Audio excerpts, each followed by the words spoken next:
He's getting beat, and he can't get his rhythm to go on with Medina. And he's beginning to look slow.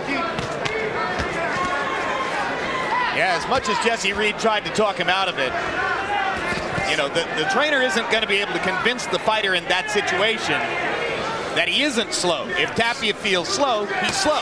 It's that simple. Harold, how do you have it scored through? Okay, Jim. I got it 30-27, 3 rounds to nothing in favor of the champion, Medina. Jim, in my estimation, he's just too busy. Keeping Johnny Tapia off balance. Johnny just hasn't been able to get off enough real good shots like he did just now. I mean, Johnny Tapia, he's got to get inside and start working. This guy's doing what he does. He does it very well. He taps you to death, piling up points with the left jab. And he's steadily changing directions all the time. Instead of just going straight in and straight back, he's going side to side, different angles. Even in the clinches, he starts twisting and turning his body. And his energy is so great. I mean, you know, Larry made the point. Beating Tapia to the punch. He's done it over and over and over. And even when Tapia lands one big punch, he can't put 2 or 3 of them together in succession.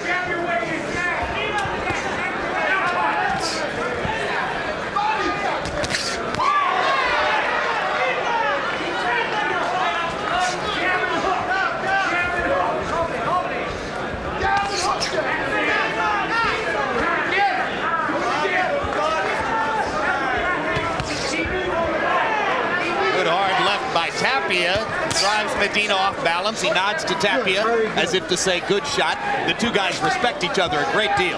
Had nothing but the best things to say about each other as people. Oftentimes Medina would throw his right hand and actually step through with his right foot and end up in almost a southpaw position. And if he gets hit, it looks like he's hurt, but it's just that he's off balance. No, Johnny.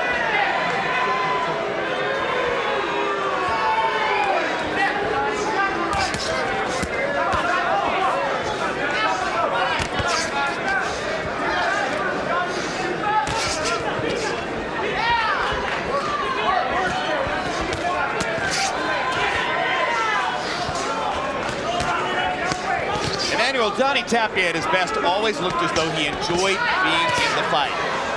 This fight seems to be a struggle. He doesn't seem to be comfortable in this fight.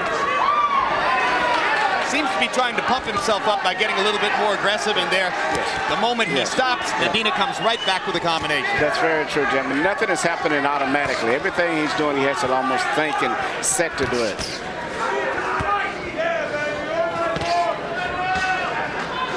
Tapia's 2 losses to Paulie Ayala are the only 2 losses of his career.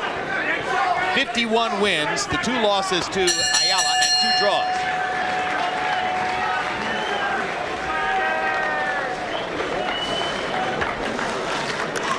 Johnny, move to the right and punch. Good. He's wide open for those shots to the right. All right? Listen, you're pulling him into those hooks. You're landing one at a time. Land 4 and 5. Okay. Just punch at the chest down. Okay. Don't worry about the head. Just start making combinations. I want you to get to being where you're shaking your head and moving and get into a rhythm, all right? Okay. Get that rhythm. Don't. You're doing a great job. You're listening to me. You're doing a great job. You don't have to knock him out. He's got no resources. The only resources he has is standing against the ropes. He's against the ropes. Then you come in and he's trying to counterpunch you. Keep the variation. Don't stay in there.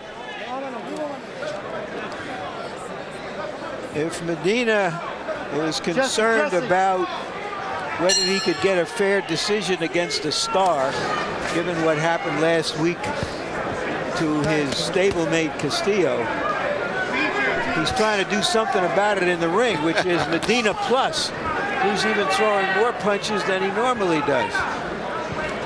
You know, what makes it so difficult for Tapia is the fact that Johnny is not a knockout puncher, so to say, for the most part.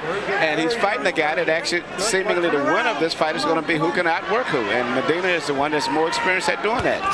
Well, and Medina in the last round, by CompuBox estimate, threw 129 punches. That's an extraordinary punch output. It doubled what Tapia did in the round. It's going to be hard for Johnny to match that energy level. He won't be able to do it. He's going to have to prove the harder puncher at some point. He's going to have to try to become a puncher in order to win this fight, and that's something that's very unusual at this stage of his career.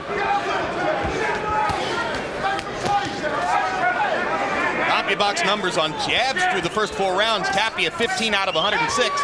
His jab a little short, not able to land it. Medina not landing that many either, but throwing 266.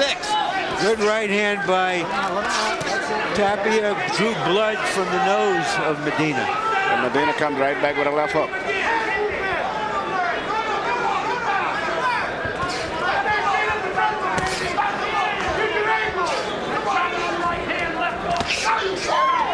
You do get the impression when you meet Medina that in 71 professional fights that nose has been touched up a little bit. Yes, it has. It's immune now to damage. He's not going to be bothered too much by blood from the nose.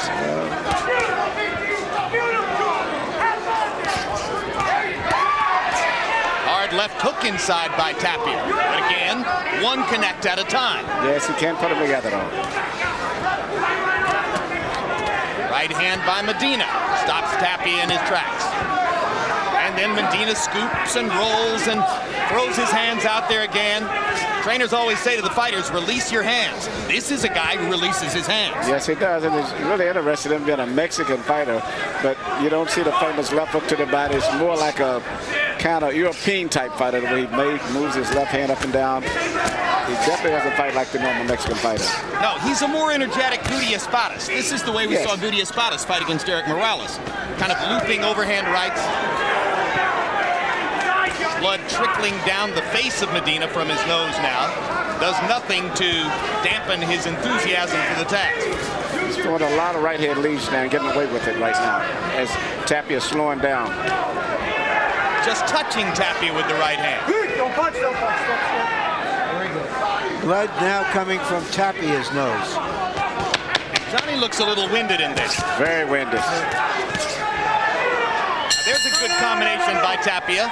And one more to punctuate the round.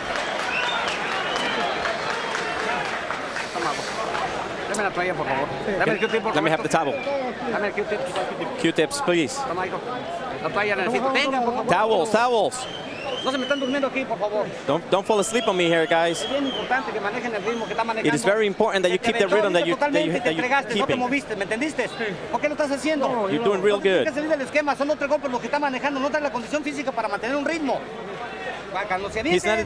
have the conditions. Beautiful right hand by Tapia. As I said, Medina's not the most difficult guy to hit. It's just that he outworks you. If Tapia had more punching power, he'd probably be more effective. The nose was beautiful. Don't delay. No, not use it again. Losing or winning? You're winning. I love you. I'll pick you up 30 champion. But I want more. Little white lies in the corner by the trainer were not unusual. Jesse Reed, who has had 4 or maybe 5 separate tours of duty as Johnny Tapia's trainer. Johnny and his manager wife, Teresa Tapia, seem to hire and fire trainers almost on a weekly basis. At one point, he even used the father of his Albuquerque arch rival, Danny Romero Sr., as his trainer in what had to be one of the oddest pairings in the history of the sport. Well, Danny Romero Sr. actually trained him during his amateur days, but he does change trainers the way some people change their linens. Reed, for his part, says he doesn't mind. Willing to just keep coming back and training Johnny whenever Johnny and Teresa find it convenient for him to be the guy. And he's been the guy more often than anybody else. Well, it's worked for him. He owns 4 homes. Says he's going to sell all of them and move to Mexico. Hands up, coming out. And has put away enough money to retire. You're speaking of Tapia. I am speaking of Tapia. Yeah, Jesse Reed is not going to move with him to Mexico. You never know. No, Reed still has to deal with Paul Spadafora, his lightweight star.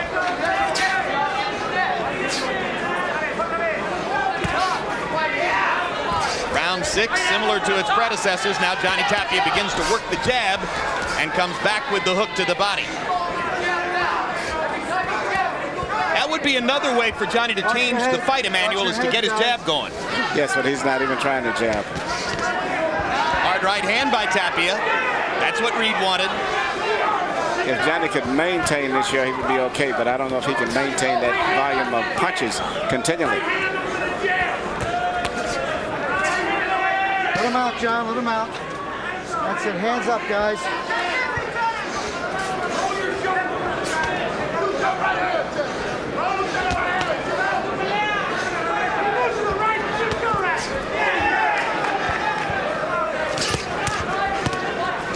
Up, Johnny.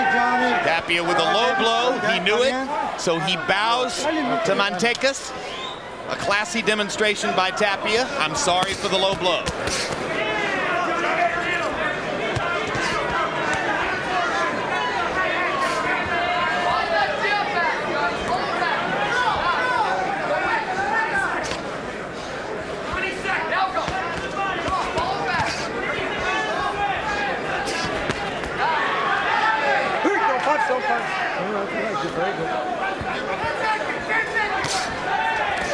Halfway through the fight, Manuel Medina still out-throwing Johnny Tapia by a considerable margin. This Tuesday night, catch the latest installment of Real Sports with Bryant Gumbel. Among the stories, Bryant sits down with former Arkansas head basketball coach Nolan Richardson for an exclusive interview about Richardson's controversial departure from the Razorback program in February. I ain't never quit anything in my life. I've never quit anything, and I ain't about to quit now, so you gotta fire my A. You gotta do that, if that's what you want. Real Sports, nothing is out of bounds. When every punch you throw, I want it to be a straight punch. Punch with him. Beat him to the punch. Okay. You got speed. I want quick feet and moving those hands. All right? Hey, I didn't mean to. It's quite all right, Johnny. It's quite all right. You know, I got respect. No, you're good. No trae la condición física para aguantarte, ¿me entendiste?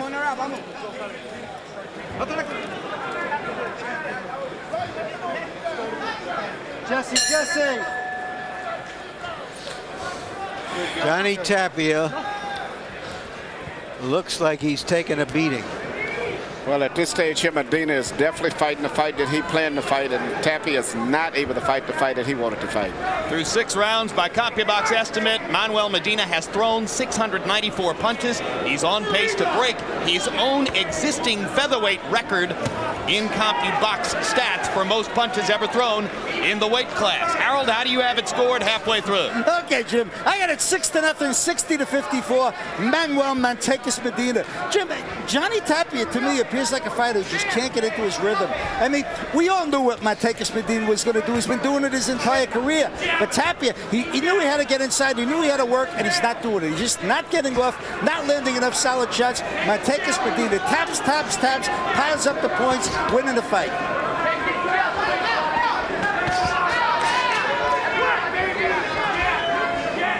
Tapia thought of it as a big opportunity to be fighting Medina tonight. He had originally intended to fight Angel Vasquez, an entirely different style of fighter.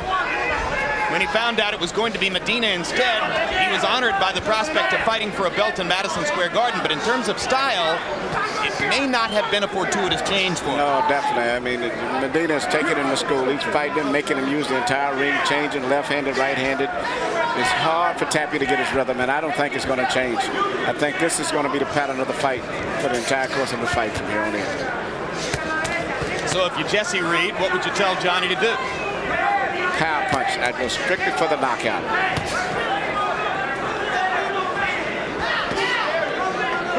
It's not going to be any decision here. He's going to win. No backhand. No backhand, okay?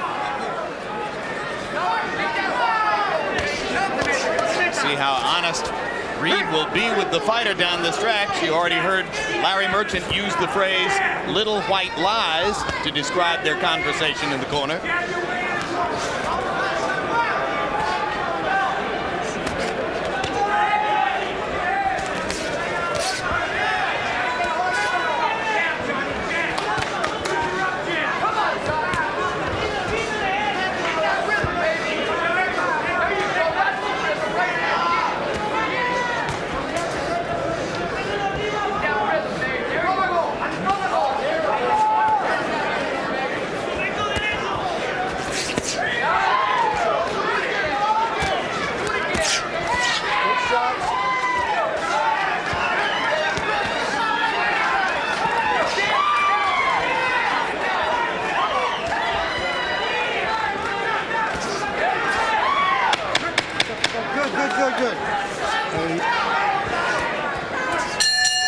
Another round, much like all 6 of its predecessors. Like all